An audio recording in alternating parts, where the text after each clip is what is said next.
Hey foodies, this is your girl, Chef Robinson, bringing you another recipe with a taste of Miami with a Louisiana twist. What's your foodie fetish? Today we're going to be cooking our oven fried stuffed crawfish fillet with crawfish bread and greens.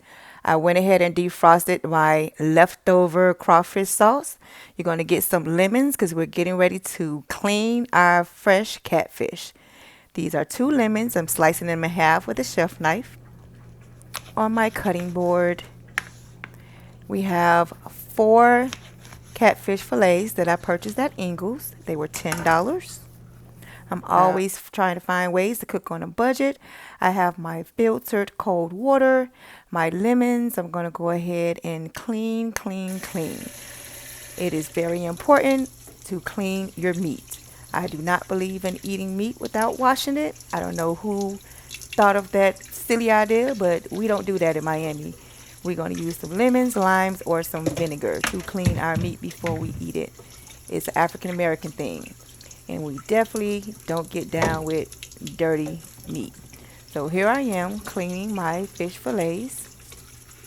I have my nice clean plate. You're going to take your catfish fillet and start to season it. This is seafood seasoning.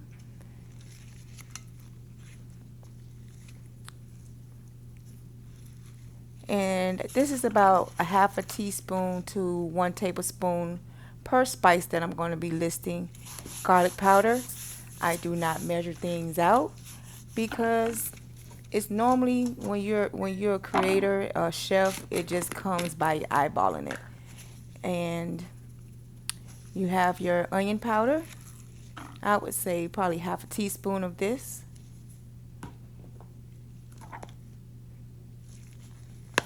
Yeah, you can use half a teaspoon for each one of these.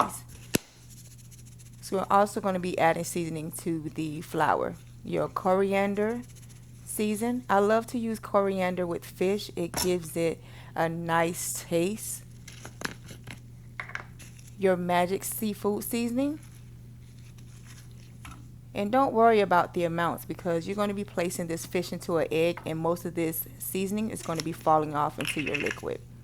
And then for color, you're also going to add, I'm sorry, not color, you're going to add the Himalayan pink salt.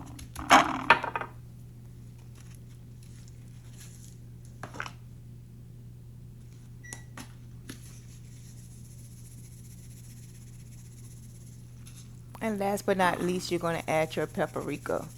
And this is also going to give it that beautiful orangey color at the end.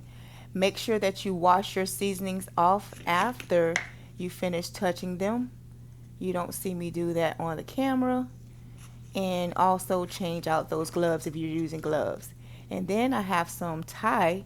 We're going to use this kitchen food Thai to go ahead and tie this fish to make it into a circular, fish to stuff it. I'm going and improvising, as you know. As I'm looking at this video, I'm talking, trying to figure out what all I did. So this is what we're doing today, you all. These ties can be very difficult to cut sometimes, so I did have a hard time cutting, and I'm going to end up going to get a knife. So please be very careful. If you don't have a sharp knife or a sharp pair of kitchen shears, it's going to be kind of hard cutting through this. You also have to watch yourself when baking with this tie, this meat tie, that's what it is, and you can find it in your grocery store in the utensils aisle. You have to take the tie off in the middle of cooking.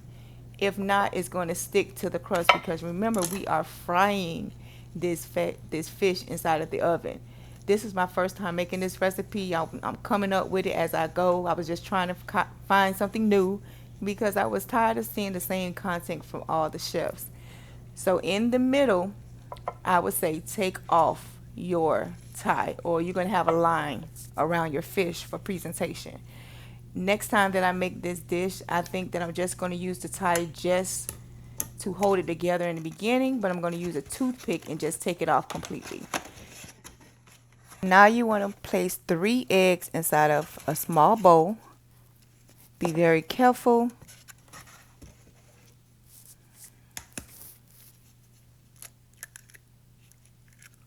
A little bit of my eggs started to stick to the bottom of the container. So I'm just going to use all 3 of these. Normally you would need 2, but I'm going to just use all 3. I also made 5 other recipes on this day. So I didn't want to have to go back and make it again. So I just made a bigger batch. But for 1 piece of fish, you really only need 2 eggs. And if you're making the 4 fillets, definitely you will need the 3. Go ahead and whisk it inside of your bowl. I like to use a fork. It gets down inside those yolks and breaks them up a little bit easier. Mix, mix, mix, mix.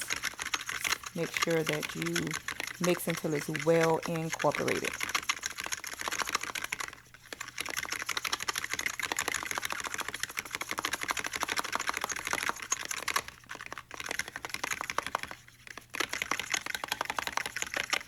Going to get some flour. This is going to be about 1/2 cup. Also 1/2 cup cornmeal. Make sure there are no weevils, no bugs. A lot of times when you have things that have been sitting inside of your pantry for a long time, you will get weevils inside of your cornmeal or your flour. I don't use it very often, so double check. Go ahead and stir that up.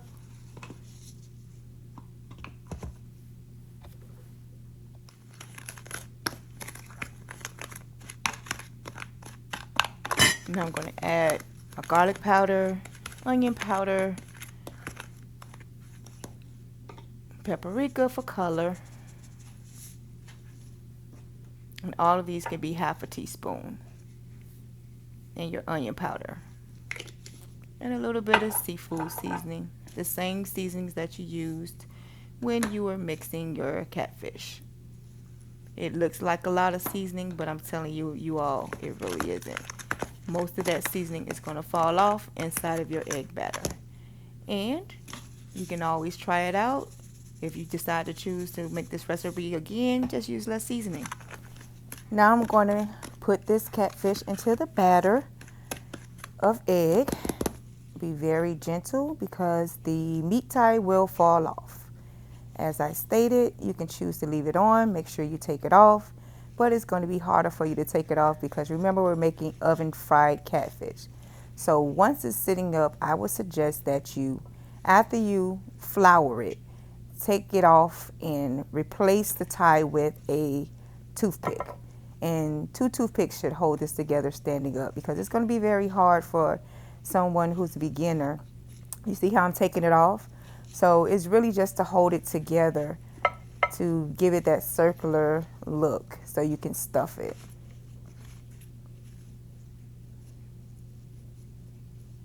Just continue to pat lightly. You don't want to pat too hard because you want it to have that, you want your catfish to have that flaky look. So everything is about touch, feel. As you're touching and feeling your catfish and your food, it's just like patting on the bottom of a baby butt. A brand new baby, and food is so delicate and you have to treat it like it's your baby. This is your baby. We are experimenting, and I don't know, it's just something about soul food. Your feelings, your emotions is just all tied into however your food is going to come out. So the more love you put into it, the better it's going to taste. So now I went ahead and I patted gently the crust on with the flour and corn milk on this catfish fillet. And as you can see, you don't see much of that seasoning anymore. Most of it fell off inside of that egg batter.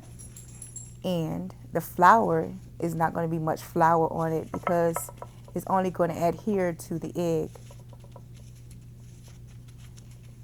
There we go. We're taking our time because it's all about the presentation. We are foodies over here and we eat with our eyes. And honestly, most of these dishes that I cook, I don't eat myself. I just cook because I love to see beautiful food, and I give it to my wife and I give it to my son. And at the end of the day, I probably ate a bag of chips or some cookies or some candy. And I may taste just little bits and pieces. at the end. But most of these recipes I make for the first time. I don't have the finances to keep wasting money trying and testing out things. So everything is a one time for me. Did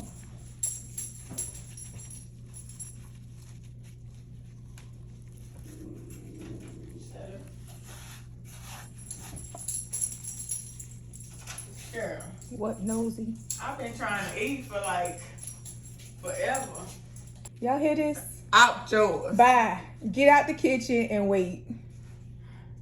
Bye. And I'm trying to figure out what I'm gonna eat. When I'm done, I certainly do you'll eat. apologize, y'all. Stop disturbing Y'all see me. my wife I am in my came into the creation mode. kitchen and she's Girl, hungry fried because she's shrimp. ready to Yes, 5 Greedy. shrimp. That's all. black folks. So now you want to go ahead and continue. If I don't, get interrupted again, maybe I can go ahead and finish this dish and she can eat. But this is my first time making this, so it's gonna take a little longer for the first time because I'm trying to figure out what I'm doing. I'm trying to figure it out. I don't know. I'm just creating. Now she need to leave me alone, or she gonna make it longer. Now back to this tutorial. This was the thawed crawfish sauce that I had frozen, and I went ahead and microwaved it, thawed it out, and so we're gonna stuff it with my leftover sauce. You're gonna go back and make this sauce if you haven't. From my previous recipes, I already did a tutorial on that, and it's called Crawfish Cream Base Sauce. Stuff this particular baked catfish with this crawfish cream baked sauce. With this particular sauce, I did not make it with shrimp. It was made with cream of mushroom or cream of celery instead.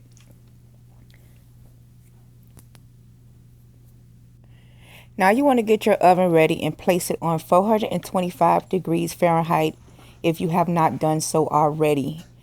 We are getting ready to fry our catfish in the oven, and this is what it should look like after you have stuffed it.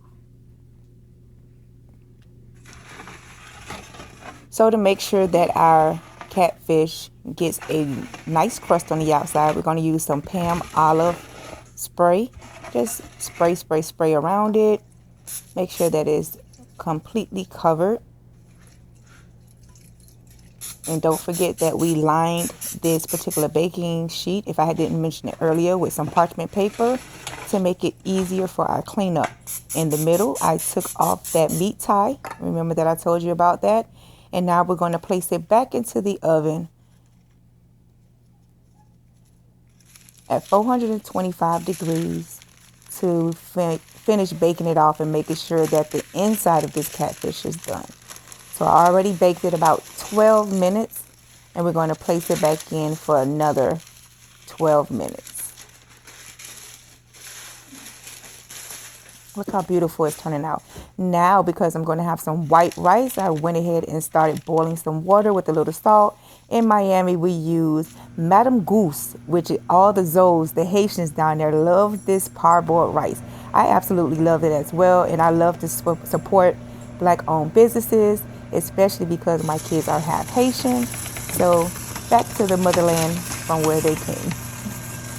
This is our presentation time. I put some white rice inside of a small bowl. That's my finished product. Look how beautiful it came out, how crispy, juicy. That crawfish is just simmering, glistening. Ooh, it looks so wet and moist. Ain't nothing fishy about this cat over here, baby. Nothing fishy at all. Look at all that wetness and juiciness. Ooh, that's what a foodie fetish love to see. Everybody has a kink. Everybody has a fetish.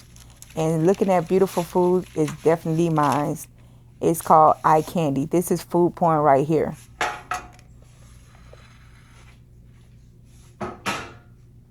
It's called an orgasmic experience right within your mouth. You definitely want to keep this plate clean. Make sure that the edges are clean, not too overcrowded. I hate seeing, creators and their plate is just extremely full.